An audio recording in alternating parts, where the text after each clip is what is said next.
nobody actually has even a clue to how many inactive users they have in the system. They'll predict that they have something between 5 and 10%. More likely than not, they'll have closer to 30%. And whenever the customers see that they have 30% inactive users, their immediate reaction is, no, this is wrong. And then when you dig through this, they say, oh shit. Welcome to a new episode of All Aboard, the show where we have real conversations with IT and security practitioners. No fluff, no talking points, just straight talk from experts and advice for tackling the toughest problems facing cloud-forward companies today. I'm your host, Alex Bowie, CEO and co-founder of Conductor One. For this week's episode of the All Aboard podcast, I'm excited to dive into the world of identity threat detection and response, or ITDR, with Didi Dotan. Didi is the CTO and co-founder at Oort, a startup that provides IAM threat detection and visibility to help companies remediate identity-centric vulnerabilities. In this episode, Didi shares the common identity security challenges Oort was built to address. We delve into his outlook on the intersection between IT and security and what it means when we say identity is the new security perimeter. And lastly, Didi shares insights into taking a company through an acquisition and his thoughts on the future of the IAM space. Let's get into it.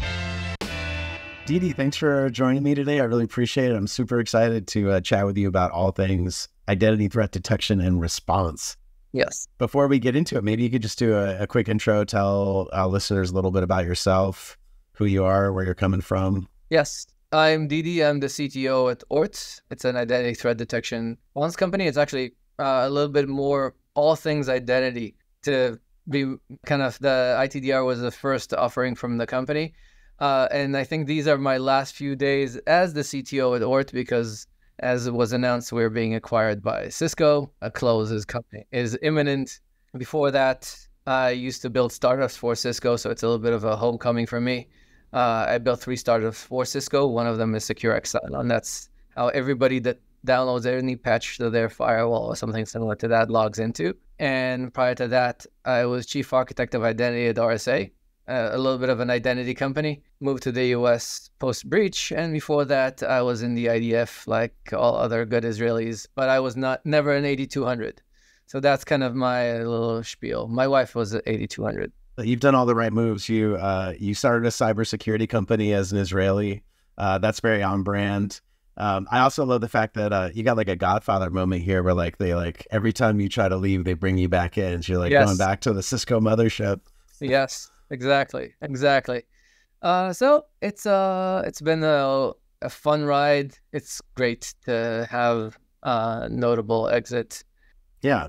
I mean, it's such a great story as a founder. I mean, one thing I'm really excited to dig in with you as I guess just even founder to founder and in the identity space and security space, there's a lot, I don't know, we've talked before, I love about your journey, but one thing I thought would be maybe a cool thing to talk through is, as a startup, you're always trying to really predict the future and understand where the world's going. And it's not lost on me that Oort was one of the first companies in the ITDR space. You guys really help, it seems like, evangelize it, really create and define what that space looks like. How did you know that identity was going to be such an important threat vector and really require that new layer of technology around ITDR, such that you said, I'm going to go start a company in this space? So we didn't. To be completely honest, we didn't. The story of Oort is it started off as an access control tool. We wanted to be, we saw that there's a need for VPN and edge computing to change.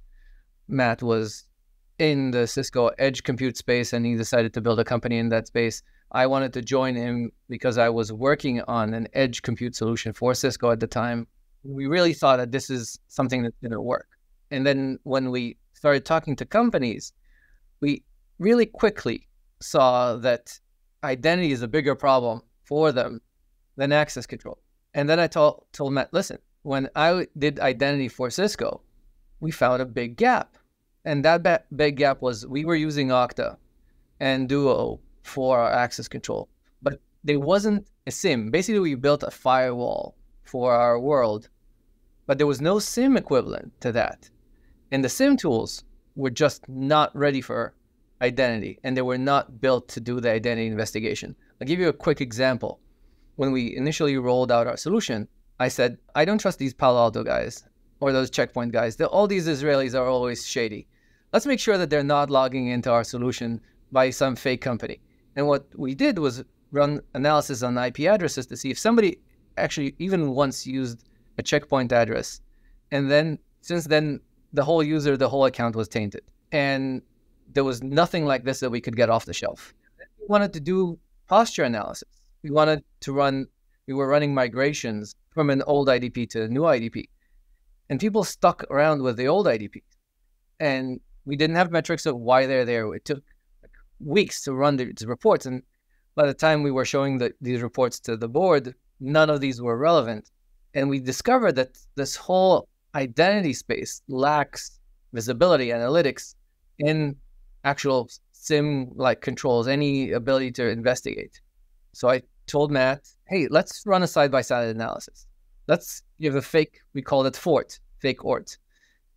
So one Fort that is access control, and one Fort that is what would grow up to be ITDR, or our initial ITDR offering. And all our initial customers that were a design partner said, yes, the ITDR we can roll out today. The access control, all that stuff, we need to talk to the networking guys, and need to talk to these guys and these guys and these guys. And the POC is going to come out in 9 months if we're lucky. So market basically steered us towards the ITDR. And it was very, very clear that people need answers to 3 questions. User inventory, because everybody was at that point in time managing those in Excel. People needed an ability to understand a little bit of the user's posture. And the other one is the user's risk exposure, and everything from a user standpoint. Because I get an email address and I need to have a bigger view of the user when I run a security investigation. So that kind of gave us the original idea of ITDR. And once we saw that the embrace of customers willing to run POCs, willing to test with us, willing to engage with us, that kind of gave us that sense of, yes, we have something here. Yeah, smart. You followed the listen to customers and listen to what the market is telling you to do. Yes. Yes. Very great advice for any founder who's starting a technology company. Yes. One thing I'd love to actually explore for a second there is that intersection of identity and security, and how that kind of like maps into organization. So, access control, sometimes that's owned by IT, but it is an identity problem. You think about securing identity, there's a little bit of a shared concern there between IT and security as well. Obviously, security cares about the outcome, but identity sometimes is administered by your IT team. I guess I'm a little bit curious on the ITDR space. Or are you mostly, are you talking to CISOs primarily? Are you talking to CIOs? Are you talking to the identity team? How does that kind of map into the organization? So we started our journey by talking to the CISOs.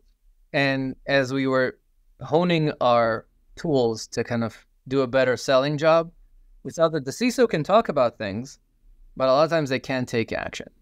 And this is an interesting thing. So first, we're seeing a change in the market. Identity used to roll up to IT, but it is shifting to roll up to security. In general, with the whole security budget used to be smaller than IT budgets, and slowly it's shifting towards the other side. And more organizations are aware.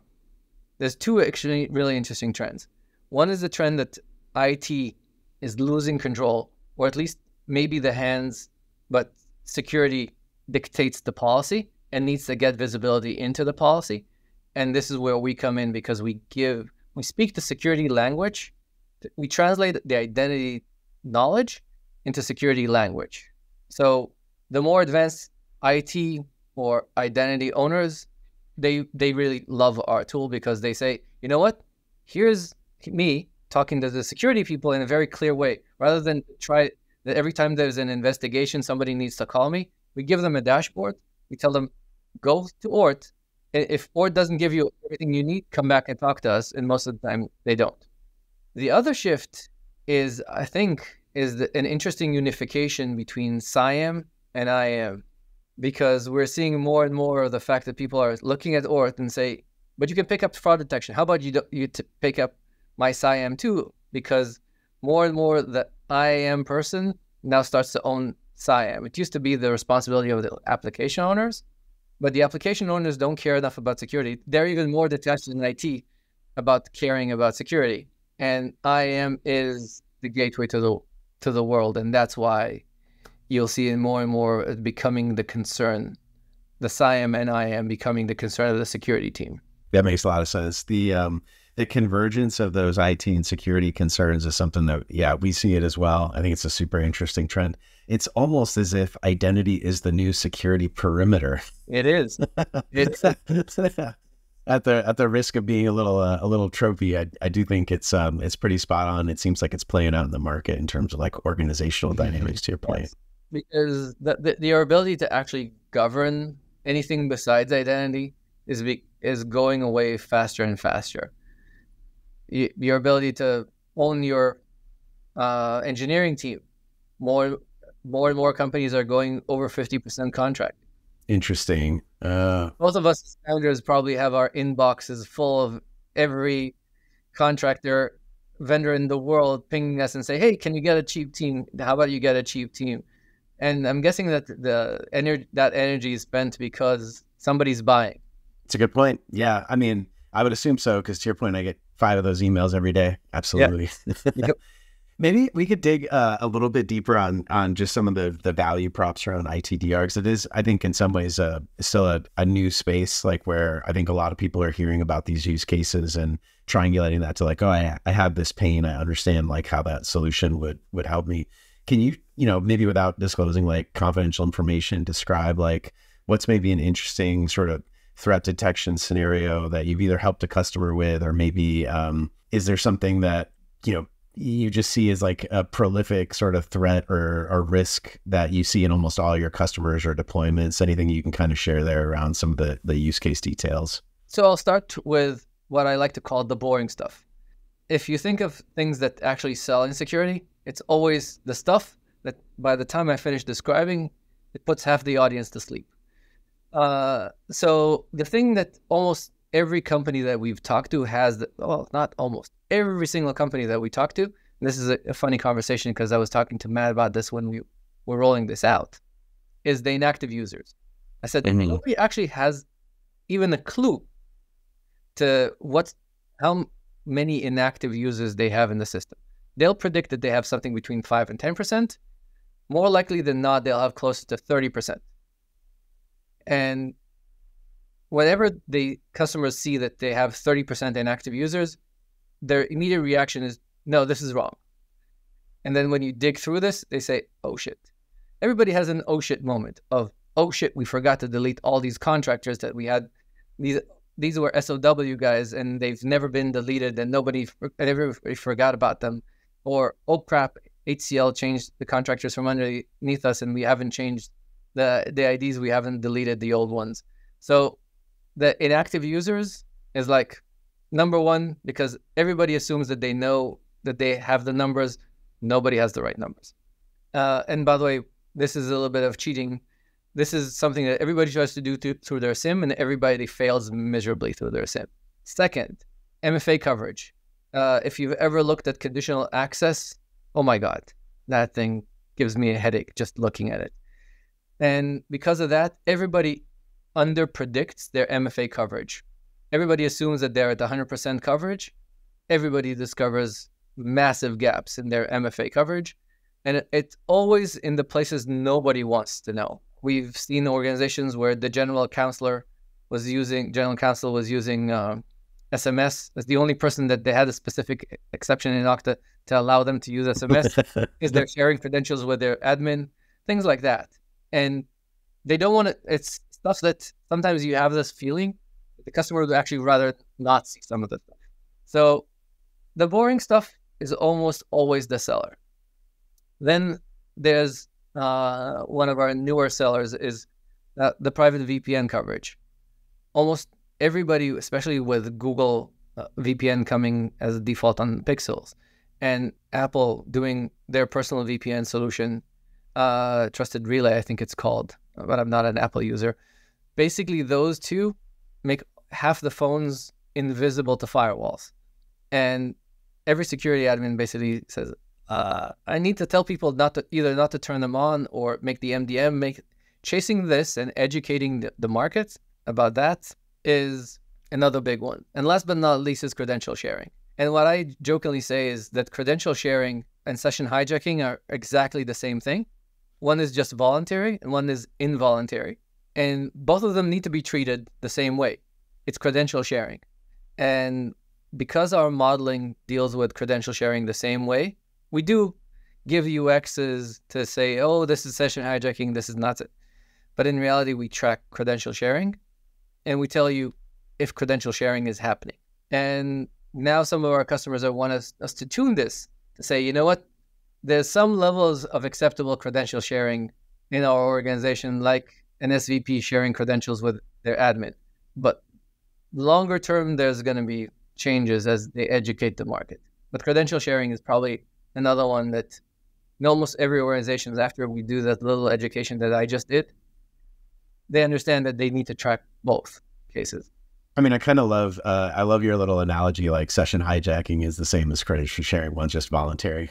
That's like super good.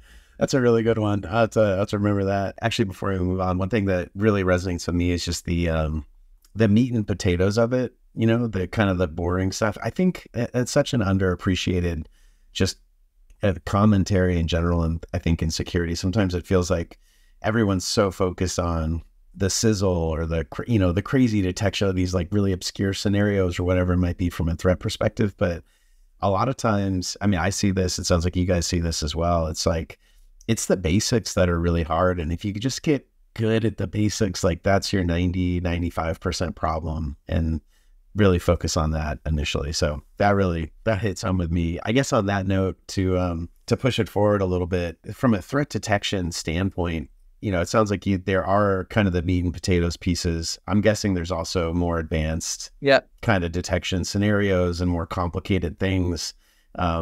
I think about the, I can't remember who wrote it, but the Mossad versus not Mossad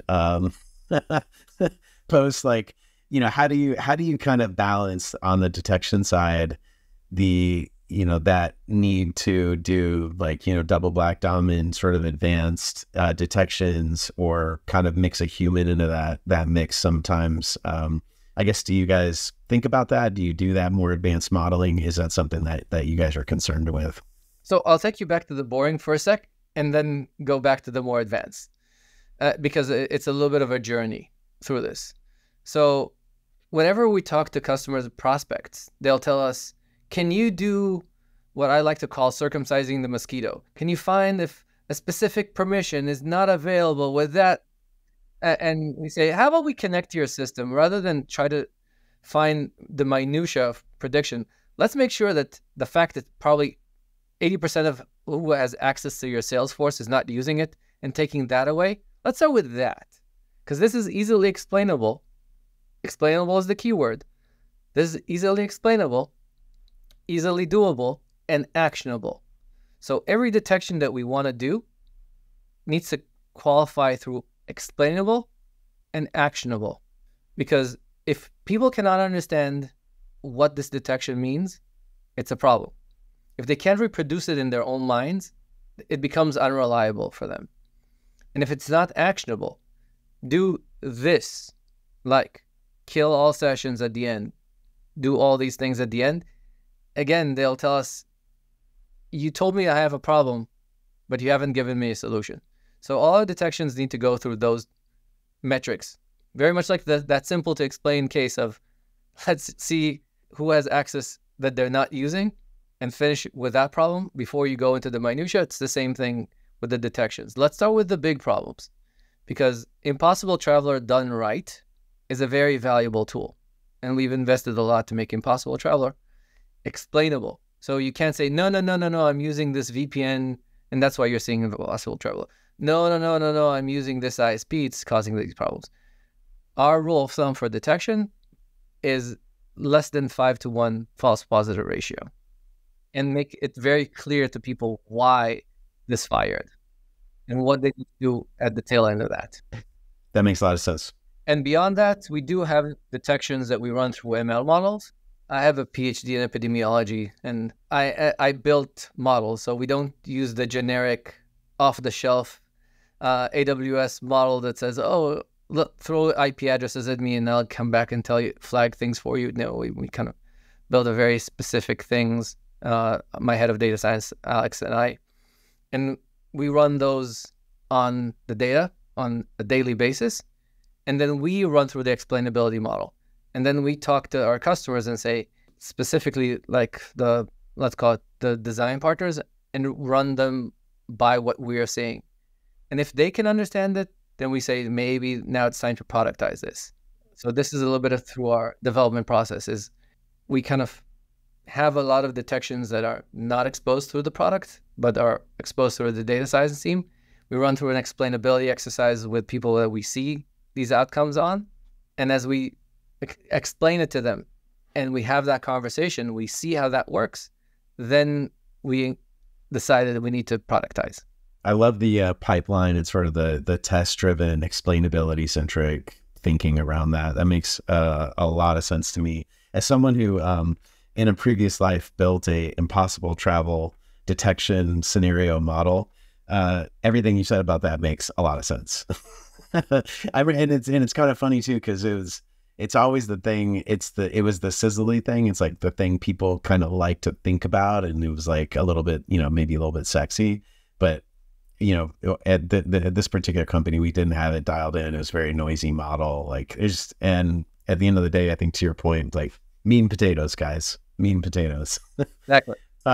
Shifting a little bit of focus, like you touched a few times, you mentioned SIM a few times, and obviously it's like just a general kind of data collection platform. SIMs are great. They have their uses, and there's also this. I don't want to call it really evolving space anymore, but like the SOAR space obviously is a legitimate security tool that security teams have in their tool belt to help sort of orchestrate responses to security incidents. How do you think about ITDR sort of in that ecosystem of data collection and orchestrating responses, and sort of like how do you position ITDR in the context of some of these different tool chains?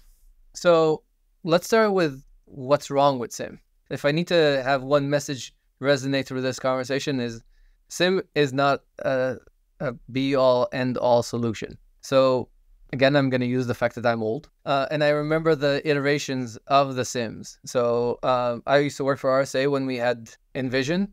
And at the same time, there was ArcSight. And if you remember, Splunk at some point did this. But all of the products came from the same real source problem. In the late 90s, early 2000s, Checkpoint came out with firewalls. Cisco came out with firewalls.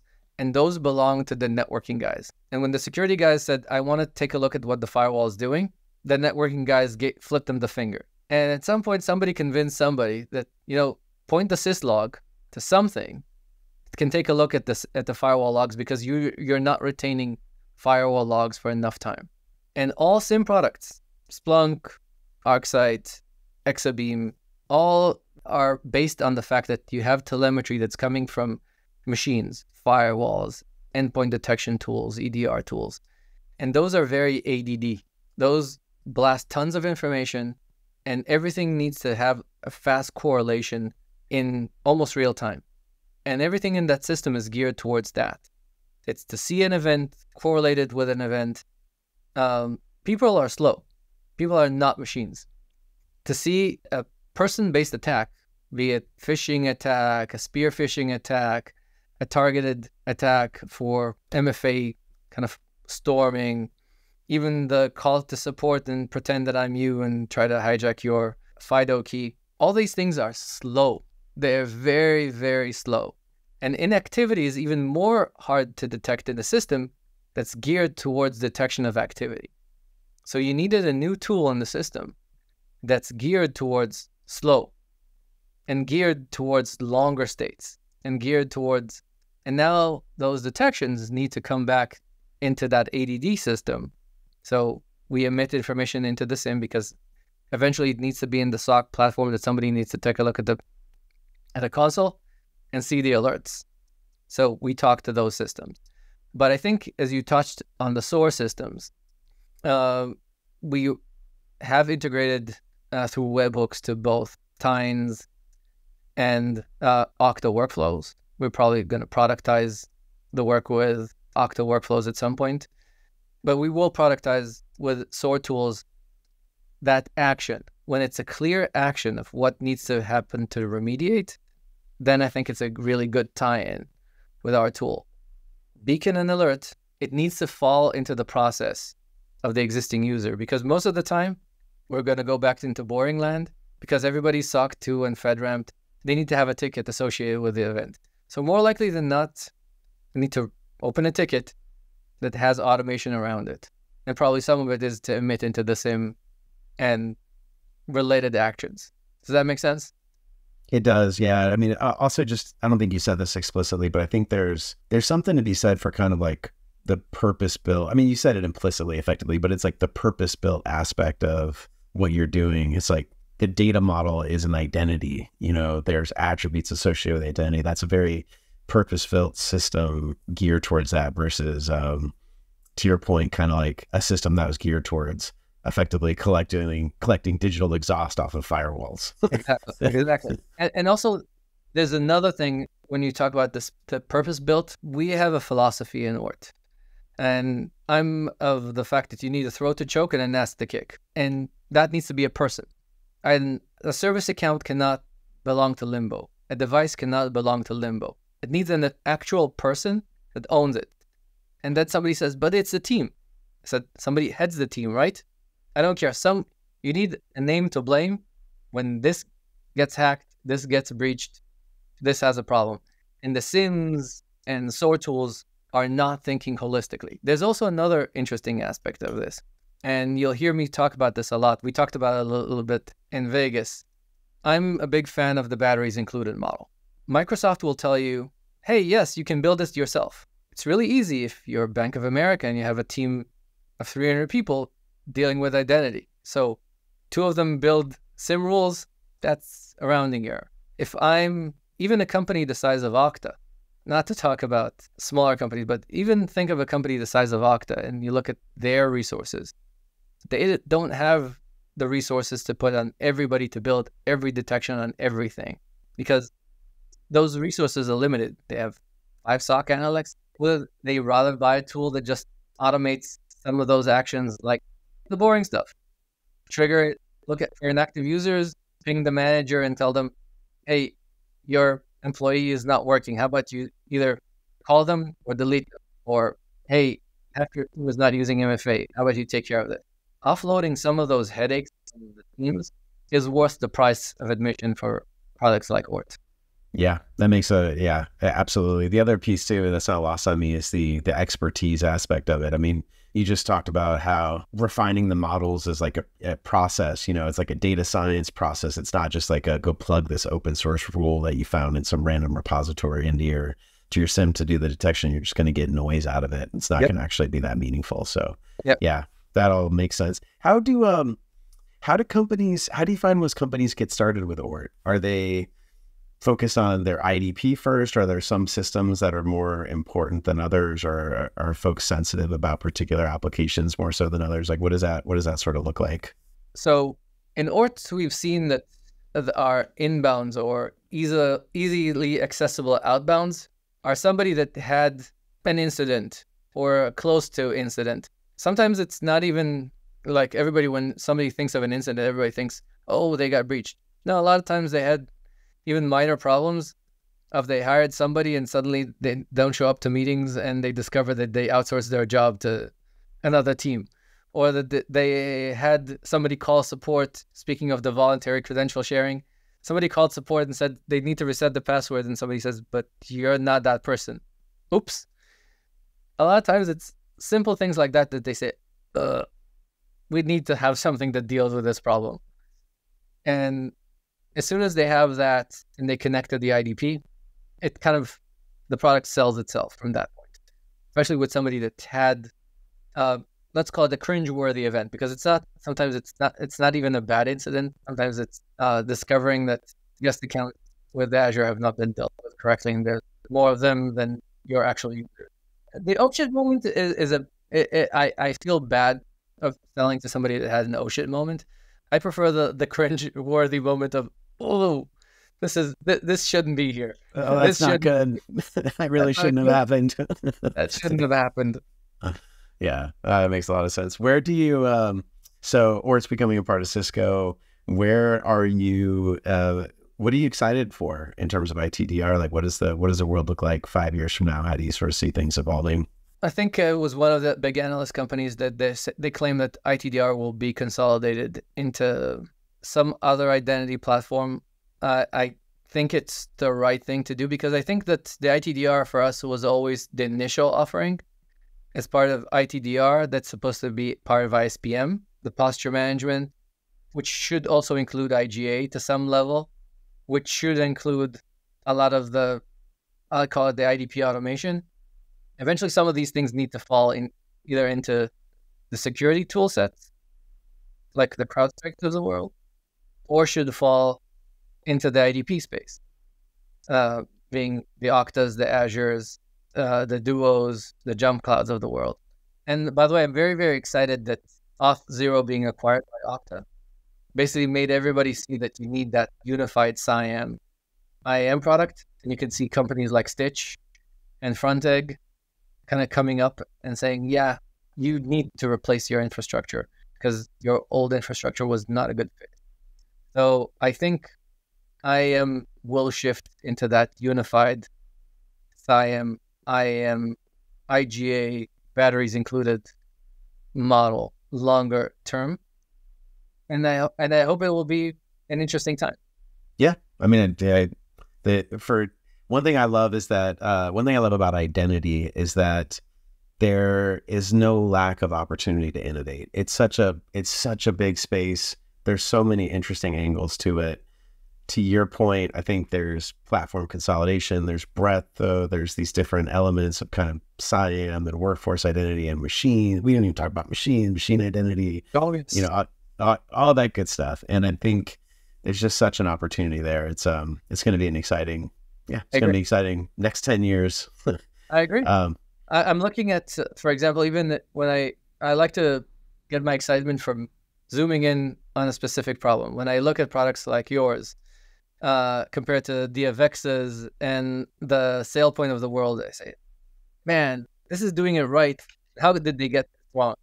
And by the way, when I looked at the Avexa way back when I was on the team that bought Avexa for RSA, I heard what Deepak was saying, and I said, oh my God, that's so smart.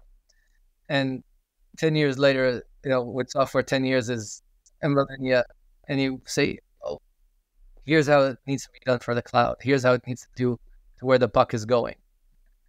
This is where things are going to be really, really excited. In a world where basically everything is cloud and identity is the only way to deal with problems because all the traffic is encrypted. Yep. Identity is the key, no doubt about it. Well, I also agree. I think we're onto something as well. I'm excited about it. And congratulations on your acquisition by Cisco. It sounds like you guys are going to be doing some really awesome things. So excited to see how that journey evolves from you. Didi, it's been great having you on the show. I really appreciate it. I think the listeners are really going to enjoy this. I'm excited to see how ITDR continues to evolve. It seems like it's just obviously tons of value for customers in terms of visibility, finding, remediating threats, and everything that you said around meat and potatoes, like step one, tie your shoes. Like, let's just make things better. Like make the, you know, the not sexy problems, but like the kind of the dirty job problems, just like make those better. And I think there's a lot of value there. So thank you. Yeah, absolutely. Thanks for being on the show, and talk to you soon. Talk to you soon. Thanks for tuning in. This episode of All Aboard is brought to you by the team at Conductor One. We'd love to hear your feedback. Send us a message at allaboard@conductorone.com. Until next time.